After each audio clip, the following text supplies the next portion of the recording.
भाजपा के शीर्ष नेताओं के साथ साथ सरगुजा का हर कोई व्यक्ति जानता है कि सरगुजा में भाजपा और कांग्रेस के जो नेता हैं इनका आपस में व्यवसायिक गठजोड़ और व्यापारिक बंधुत्व है, जो वास्तव में राजनीतिक लबादा पहने हुए सामाजिक जोकर से अधिक कुछ नहीं है। सरगुजा के भाजपाई अपने बलबूते धंधा भी नहीं कर सकते, इन्हें कांग्रेसियों की मदद चाहिए ही चाहिए।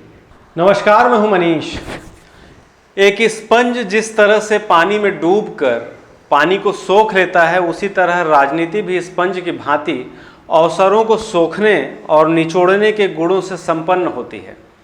राजनीति की एक प्रमुख विशेषता यह भी है कि वह शास्त्र भी है और विज्ञान भी, इसलिए इसमें नीति और भविष्यवाणी दोनों होती है, पर एक साथ कभी नहीं। आज हम बात कर रहे हैं अंबिकापुर विधानसभा में कांग्रेस और भाजपा के उम्मीदवारों के टिकट को लेकर लोगों में जो कौतूहल है, या यूं कहें जो स्थिति भाजपा के समक्ष निर्मित हुई है, आखिर उसकी वजह क्या है, साथ ही प्रमुख दावेदारों की भी। छत्तीसगढ़ में चुनाव नजदीक है और जहां भाजपा ने छत्तीसगढ़ में 21 उम्मीदवारों के नाम की घोषणा की है, वहीं कुछ हाई प्रोफाइल माने जाने वाले सीटों में टिकट को लेकर अब भी असमंजस की स्थिति बनी हुई है। फिलहाल जो जानकारी हमें मिल रही है उसके मुताबिक अंबिकापुर सीट को लेकर भाजपा की ओर से 3 दावेदारों के नाम पर मंथन हो रहा है, जिसमें अनिल सिंह मेजर, आलोक दुबे और राजेश अग्रवाल प्रमुख हैं, जबकि कांग्रेस की ओर से कई नाम शामिल हैं, पर सिंहदेव अंबिकापुर से कांग्रेस के लिए तय माने जा रहे हैं, जो खुद सरगुजा में कांग्रेस के टिकट वितरण में महत्वपूर्ण भूमिका भी निभाएंगे। इधर भाजपा की ओर से टिकट के दावेदारों में अनिल सिंह मेजर, जो अविभाजित सरगुजा में भाजपा के जिलाध्यक्ष रह चुके हैं, साथ ही राज्य हस्तशिल्प बोर्ड के पूर्व अध्यक्ष भी रहे हैं, उन्होंने अपनी दावेदारी में अपनी वरिष्ठता और पार्टी में अपने सेवा काल को अपनी दावेदारी का जो है वजह माना है। मेजर साहब साथ साथ यह भी कह रहे हैं कि पार्टी मुझे बस एक बार टिकट दे दे, आगे कभी टिकट के लिए दावेदारी नहीं करेंगे, क्योंकि नए लोगों को भी मौका मिलना चाहिए। अच्छी सोच है। दावेदारी इसलिए भी वे मानते हैं क्योंकि वे एक लंबे समय से पार्टी में सक्रिय रहे हैं। कह सकते हैं कि सिंह साहब पार्टी से सम्मानजनक रिटायरमेंट भी चाहते हैं।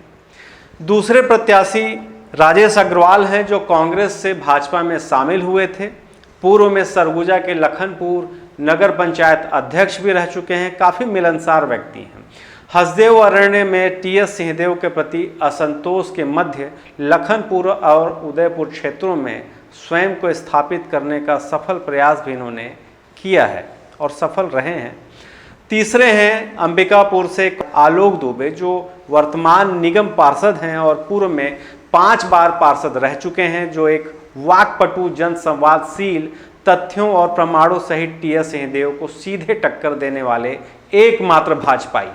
उक्त सभी दावेदार अपनी दावेदारी के लिए आश्वस्त नजर आते हैं। बावजूद इसके सीटों के परिसीमन के बाद 2009 से कांग्रेस की सीट से सिंहदेव अपराजय रहे हैं, जिसका प्रमुख कारण यहाँ माना जा सकता है कि भाजपा सदैव निष्क्रिय रही और सिंहदेव के विरुद्ध चुनौती प्रस्तुत नहीं कर सकी। अजीब इत्तेफाक है कि एक विशालकाय राजनीतिक पार्टी होने के बाद भी भाजपा विशेषतः सिर्फ अंबिकापुर नगर निगम के वार्डों तक सिमट कर रह गई है। एक अनिश्चयकारी विस्मय के साथ सरगुजा भाजपा एकदम से पेंडुलम है। पिछले 3 बार से भाजपा प्रत्याशी रह चुके अनुराग सिंहदेव भले ही प्रत्याशी की दौड़ से बाहर हों, पर उन्होंने अपनी पिछली हार से सीखने के बजाय टीएस सिंहदेव के लिए विजय द्वार स्वयं ही बना दिया। यह अतिशयोक्ति नहीं है। भाजपा के शीर्ष नेताओं के साथ साथ सरगुजा का हर कोई व्यक्ति जानता है कि सरगुजा में भाजपा और कांग्रेस के जो नेता हैं इनका आपस में व्यवसायिक गठजोड़ और व्यापारिक बंधुत्व है, जो वास्तव में राजनीतिक लबादा पहने हुए सामाजिक जोकर से अधिक कुछ नहीं है। सरगुजा में भाजपा कमजोर रही, इसका एकमात्र कारण यह है कि सरगुजा भाजपा लहर के द्वारा विधानसभा पहुंचने की अभ्यस्त रही है और अभ्यस्तता के कारण ही यहाँ सब कुछ शून्य सा हो गया है। सरगुजा के भाजपाई अपने बलबूते धंधा भी नहीं कर सकते, इन्हें कांग्रेसियों की मदद चाहिए ही चाहिए।